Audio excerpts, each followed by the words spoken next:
Ce programme est financé par les amis et partenaires du ministère de Joyce Meyer. Alors, si vous attendez une réponse de Dieu, ne soyez pas frustrés parce que Dieu ne vous répond pas encore. Il n'est peut-être pas en avance, mais il ne sera pas en retard.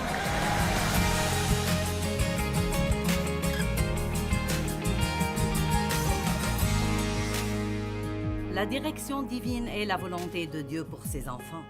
Ésaïe 42, 16, « Je ferai marcher les aveugles sur un chemin qu'ils ne connaissent pas. Je les conduirai par des sentiers qu'ils ignorent. Je changerai devant eux les ténèbres en lumière et les endroits tortueux en plaine.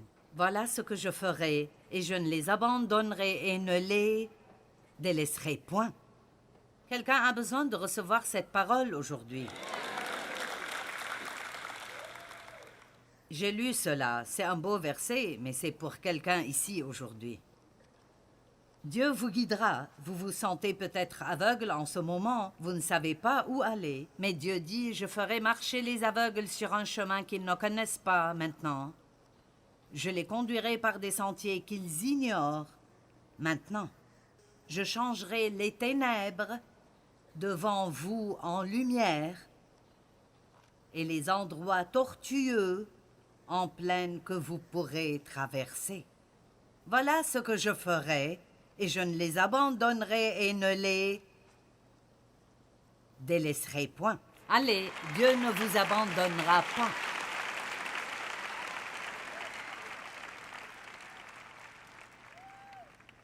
Une grande majorité de nos prières sont celles qui demandent à Dieu de nous montrer quoi faire dans diverses situations, quoi faire concernant l'avenir, concernant nos erreurs passées, les décisions que nous devons prendre, comment gérer les relations difficiles.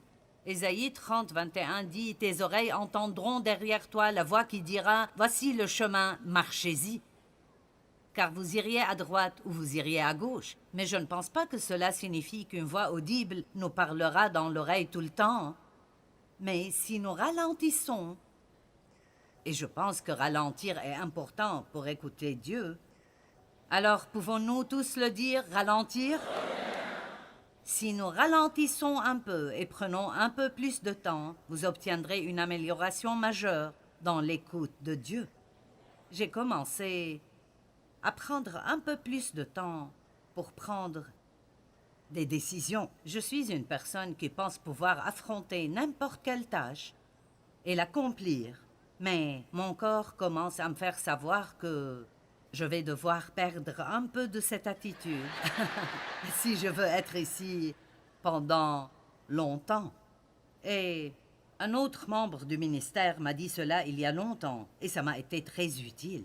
Je lui parlais de comment savoir à quoi dire oui et à quoi dire non, parce que vous pouvez avoir plus d'opportunités que ce que vous pouvez saisir, et vous pouvez ne pas être dans un ministère à temps plein, mais vous avez le même problème. Vous ne pouvez pas dire oui à tout ce que tout le monde veut que vous fassiez, car si vous le faites, vous allez tout simplement vous effondrer.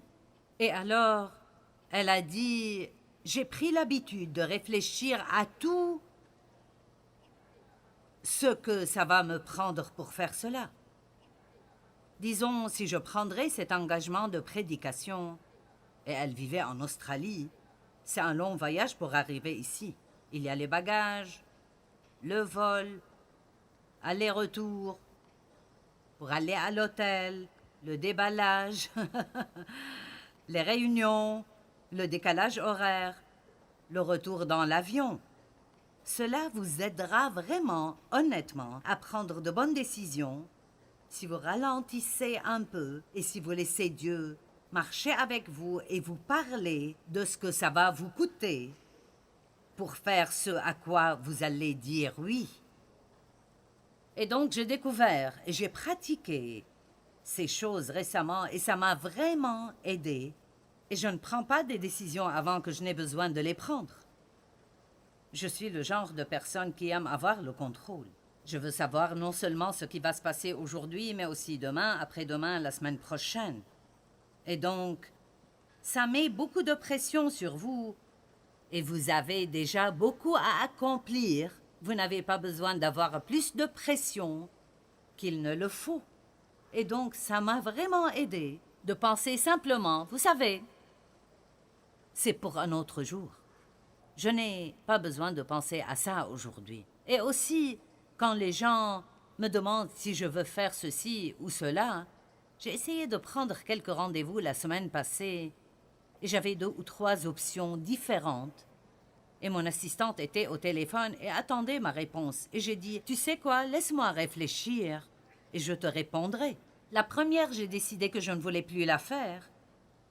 Et la deuxième, je l'ai reportée à un autre jour. Parfois, nous avons cette idée de vouloir faire quelque chose. Et soudainement, nous faisons des promesses et nous nous engageons et prenons un rendez-vous. Et puis nous finissons par ne pas être des personnes intègres parce que nous ne faisons pas ce que nous avions dit que nous ferions. Et donc, entendre de Dieu nécessitera, je le dirai une dernière fois, ralentir et prendre un peu plus de temps à penser aux choses une fois de plus. Vous êtes d'accord avec cela?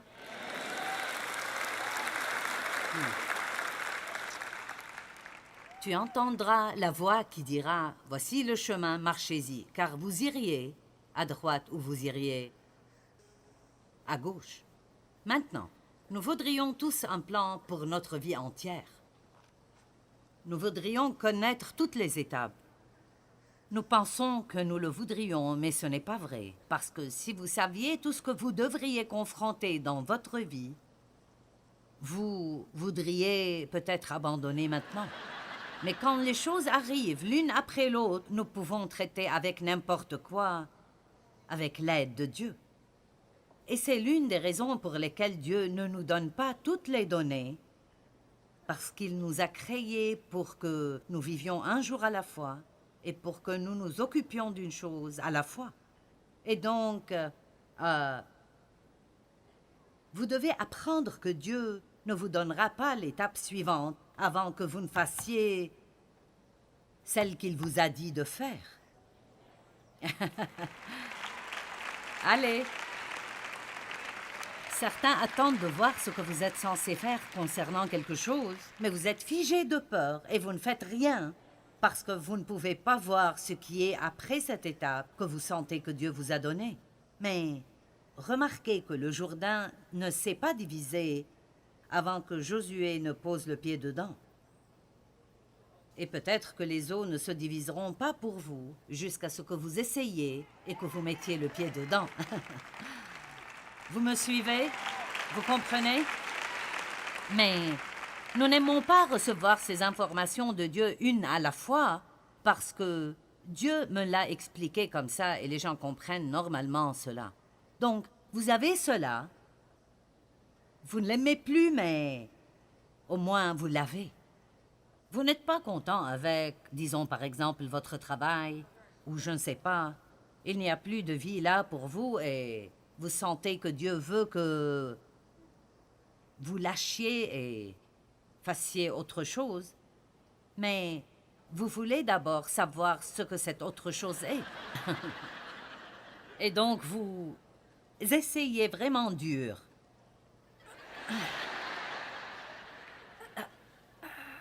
Et donc vous finissez par être confus et perdu parce que Dieu gardera cette chose à cette distance de vous jusqu'à ce que vous laissiez cette chose et que vous lui fassiez confiance. Je n'ai pas le temps aujourd'hui, mais je peux vous dire tellement d'histoires concernant notre ministère et les choses effrayantes que nous devions faire et comment Dieu nous a dirigés petit à petit, pas après pas après pas. Je vous donne un exemple. Nous avons commencé notre ministère dans la cave de notre maison et nous avions peut-être 8, 10 employés et nous avons finalement réalisé que nous devions le sortir de notre maison et donc nous avons loué 160 mètres carrés d'espace et nous nous sommes dit, qu'allons-nous faire de tout cet espace? Je veux dire, c'était immense à nos yeux. Eh bien, rapidement, nous avons utilisé tout cet espace et puis nous avons utilisé tout le reste de ce qu'il y avait dans cet immeuble. Alors nous avons su qu'il était temps d'acheter un bâtiment, de bâtir un bâtiment, je ne sais pas. Donc nous avons failli acheter une église qui fermait et nous étions proches de signer le contrat et Dave a juste dit un jour, « Tu sais quoi? Je n'ai pas de paix à ce sujet. » Et c'était tout, vraiment. Je n'ai pas de paix à ce sujet. Et donc, j'ai dit, « D'accord, nous ne ferons pas ça. » Et puis nous avons presque acheté un autre bâtiment. Et il faisait combien de mètres ce bâtiment? Hein? Près de 3000 mètres carrés. Et nous avons pensé, eh bien, mon Dieu, qu'est-ce que nous allons bien pouvoir faire avec ces 3000 mètres carrés? Eh bien, nous avons fait une offre pour ce bâtiment et quelqu'un d'autre l'a acheté au lieu de nous. Donc, une des façons d'entendre Dieu est qu'il fermera une porte. Vous savez, ne soyez pas le genre de personne qui s'énerve parce que vous n'avez pas eu ce que vous vouliez. Si Dieu ferme une porte, alors vous feriez mieux de le remercier parce que ça veut dire que vous auriez fait quelque chose qui n'aurait pas marché pour vous. Autrement, Dieu peut ouvrir des portes, mais il peut aussi les fermer. Et donc, nous ne savions plus ce que nous allions faire. Nous avions vraiment besoin d'espace. Je veux dire, nous passions à la télévision et nous engagions tellement de gens. Notre ministère a triplé. Et nous avions des bureaux dans le corridor. Nous en avions partout où vous pourriez les mettre. Et le chemin que nous prenions pour aller au bureau était le même chaque jour. Et pourtant, je ne sais pas pourquoi, nous n'avions jamais vu l'annonce. Nous l'avions vue, mais je n'y avais jamais prêté attention. Il y avait une petite annonce là sur le bord de la route où nous conduisions. Et il y avait une flèche montrant 55 acres à vendre. Eh bien, un jour, j'ai dit à Dave, « Je me demande ce que c'est. » C'est intéressant de voir comment Dieu peut vous fermer les yeux si ce n'est pas le bon moment. Et il peut vous faire voir des choses si c'est le bon moment. Et donc, nous sommes allés et nous avons vu les 55 acres. Et ce serait vraiment merveilleux, mais personne ne sait ce que ça coûterait. Et nous avions une certaine somme d'argent, et donc nous avons parlé à la femme qui l'a possédé, et quelqu'un d'autre lui avait offert la même somme d'argent que nous pouvions offrir 2 ans auparavant, et elle ne voulait pas vendre alors. Mais Dieu nous a donné la faveur avec elle, et elle nous l'a vendue pour cette même somme. Et c'est là que notre propriété est maintenant. Et c'est combien de mètres carrés? 14 000 mètres carrés pour les bureaux et 6 000 mètres carrés pour le centre de distribution. Donc, les 3 000 mètres carrés n'auraient pas servi très longtemps. Vous voyez, Dieu a fermé cette porte parce qu'il savait plus que nous ce qui allait arriver dans l'avenir. Si nous avions acheté cette église ou ce bâtiment, nous aurions eu des problèmes. Eh bien, Dieu nous a caché cette propriété, bien que nous conduisions là tous les jours. Nous ne la voyions pas. Il nous l'a cachée jusqu'à ce que ce soit le bon moment pour nous de faire cela. Alors, si vous attendez une réponse de Dieu, ne soyez pas frustrés parce que Dieu ne vous répond pas encore. Il n'est peut-être pas en avance, mais il ne sera pas en retard. Allez! Quand le moment viendra, et à chaque fois que le diable essaye de vous décourager, dites simplement « Dieu me parlera au bon moment ». Il ne m'abandonnera pas. Dieu me montrera quoi faire quand j'ai besoin de le faire. Et je suis particulièrement triste parfois pour les jeunes gens qui quittent l'école ou l'université parce que tout le monde veut demander à cette personne « Que vas-tu faire de ta vie ?» Allez, certains ont 50 ans et vous ne savez toujours pas que faire de votre vie. Vous savez, vous essayez toujours de découvrir. Et nous critiquons ces jeunes gens de 18 ans à 22 ans. Vous savez, que vas-tu faire? Ne pensez-vous pas qu'ils en ont marre de devoir essayer de répondre à cette question? Je veux dire, je pense que nous pouvons demander, mais s'ils disent « je ne sais pas encore », ne les dérangez pas avec. Vous savez, on s'en fout. Peut-être que vous passerez les premières 10 années à faire des choses qui n'ont rien à voir avec ce que vous allez faire à la fin, mais vous aurez des expériences partout où vous allez qui vont ultimement être utilisés dans votre vie un jour plus tard.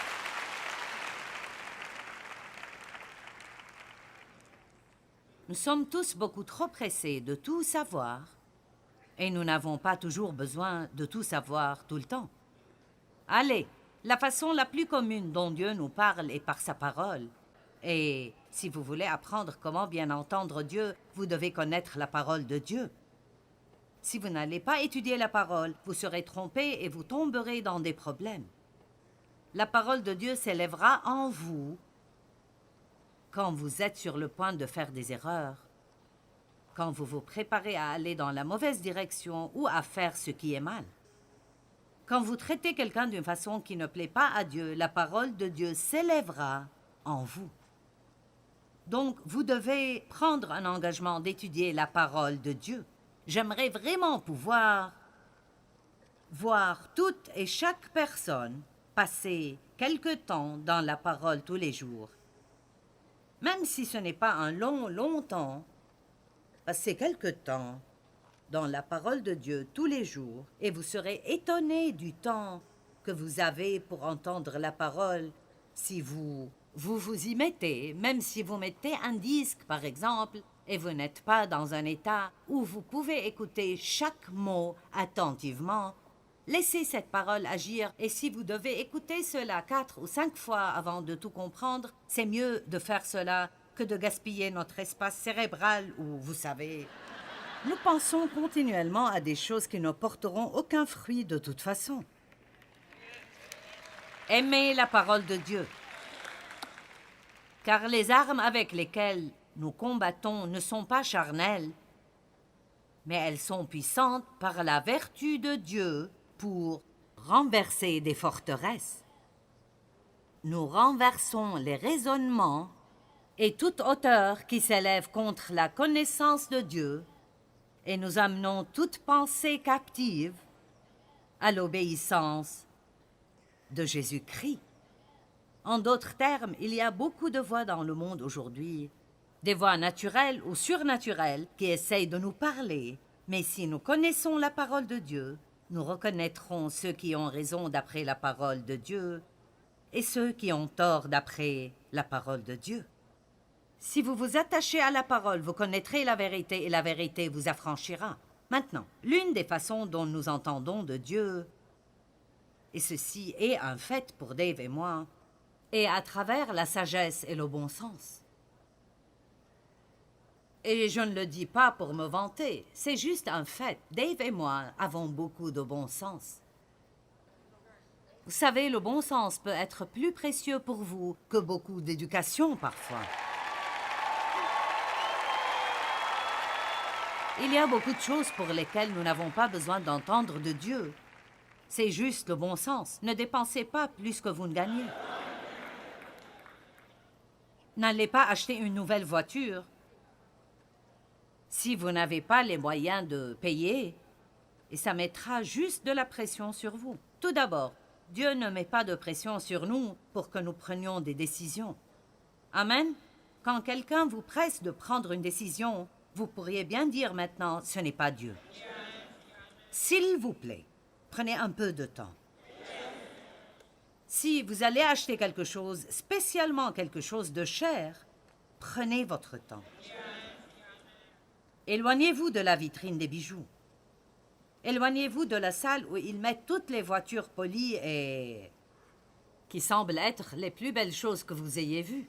Pensez à comment elles seront après qu'elles soient remplies d'emballages de McDonald's ou de verres de Starbucks et qu'il y ait de la boue dessus et les quelques égratignures sur les portes quand les gens y frappent leurs portes. Et puis vous vous demandez, quand cela arrivera, voudrais-je payer 700 $ par mois pendant 7 ans pour l'avoir? Amen? Allez, un peu de bon sens ici. Une autre façon dont Dieu peut nous parler très clairement est à travers nos erreurs passées. Peut-être que vous avez fait des erreurs dans votre vie, mais faites-vous une faveur et bénéficiez-en au lieu de continuer à vous sentir coupable de les avoir faits. Proverbe 3:11. Mon fils, ne méprise pas la correction de l'Éternel, apprends de tes erreurs et des épreuves qui viennent à travers sa discipline. N'est-ce pas bon? Apprenez de vos erreurs. Une chose à propos de faire des erreurs. Si vous n'apprenez rien d'autre, apprenez à ne pas refaire cela. C'est pour cela que parfois, c'est sage, si vous ne savez pas ce que vous êtes censé faire de votre vie, d'essayer quelques trucs parce que si ça ne marche pas, au moins vous savez que ce n'est pas cela. Mais ce que nous devons faire, c'est dépasser cette peur anormale d'avoir tort. Nous ne pouvons pas supporter penser que nous avons tort ou que nous devrons dire à quelqu'un que nous avons tort. Nous disons aux gens « Oh, Dieu a dit ceci et Dieu a dit cela ». Et puis quand ça devient clair que Dieu n'a pas dit cela parce que ça ne marche pas, alors nous faisons une autre erreur en essayant de la couvrir avec une autre excuse. Je ne sais pas pourquoi nous ne pouvons pas juste dire « Je pensais que c'était Dieu, mais ça ne l'était pas ». Tout le monde passe par cela et nous irions beaucoup mieux si nous étions juste honnêtes à propos de trucs comme ça. Nous apprenons tellement des expériences de la vie. Dieu nous parle à travers nos propres pensées. Et cela ne veut pas dire que toute pensée est de Dieu, mais c'est comme l'une de ces pensées ointes, c'est quelque chose qui résonne en vous. Vous vous sentez bien à ce sujet, ça semble être bon.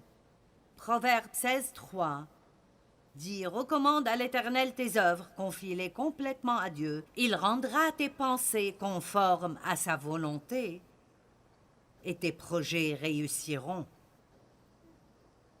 N'est-ce pas bon? Donc parfois, et j'espère que vous voyez que beaucoup de cela est simplement... Ce n'est pas de rester à flotter sur notre nuage surnaturel. Oh, c'était Dieu. Parfois, Dieu vous parlera à travers une voix familière. Quand Dieu a appelé Samuel, Samuel pensait que c'était Élie qui l'appelait, parce que c'est la voix à travers laquelle il avait coutume d'entendre Dieu parler. Et donc, il y a des gens qui m'ont dit « J'étais sur le point de faire ça et j'ai entendu ta voix dans ma tête me dire... » Quand vous écoutez beaucoup quelqu'un, vous écoutez beaucoup votre pasteur, l'une des façons dont Dieu nous dirige est de nous faire nous rappeler quelque chose qu'ils nous ont dit à un moment ou à un autre. Et cette pensée-là sera la chose qui nous arrêtera d'avoir des problèmes. Donc, ne soyez pas surpris si vous sentez que Dieu vous parle à travers une voix familière à laquelle vous êtes accoutumés. Maintenant, Dieu peut aussi nous parler à travers nos désirs. Pas tous les désirs que nous avons sont des désirs divins. Si vous désirez une crème glacée chaque nuit, ce n'est probablement pas de Dieu. Si vous désirez l'époux de quelqu'un d'autre, ce n'est probablement pas de Dieu. Amen. Si vous désirez ne pas garder votre parole, ce n'est sûrement pas de Dieu. Mais j'ai découvert que parfois, si je désire vraiment faire quelque chose, et ce n'est pas un désir pécheur, je continue à vouloir le faire, j'ai découvert que souvent, c'est ainsi que Dieu me guide. Il me met juste sur le cœur de faire quelque chose. Et voici l'Écriture qui montre cela. Marc 11:24, c'est pourquoi je vous dis, tout ce que vous demanderez en priant, croyez que vous l'avez reçu et vous le verrez s'accomplir. Psaume 37:4, fais de l'Éternel tes délices et il te donnera ce que ton cœur désire. Et puis j'aime celui-là, Philippiens 2:13.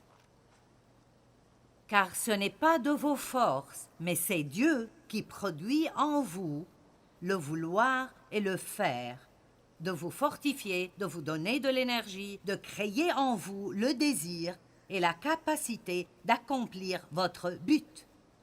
Donc Dieu met en nous un désir pour la chose qu'il veut que nous fassions. Je peux vous dire que depuis le jour où Dieu m'a appelé à enseigner, j'ai un désir brûlant de faire cela. Et c'est l'une des façons dont je sais pour sûr que c'est Dieu, parce que je ne peux pas m'en éloigner. Les gens me disent fréquemment maintenant, « As-tu l'intention de prendre ta retraite ?» Et je dis, « Non, pas du tout. » Que ferais-je alors? Je veux dire, je ne sais pas ce que je ferais. Je veux dire, c'est juste que quand vous avez un appel de Dieu, c'est différent que d'avoir un travail. Ce n'est pas juste quelque chose... Je dois faire des changements comme le temps passe. Je ne peux pas faire autant que je faisais avant. Mais tout ce que je veux faire, c'est donner à Dieu tout ce qui reste dans ma vie. Je crois qu'entendre Dieu est beaucoup moins compliqué qu'on pourrait l'imaginer.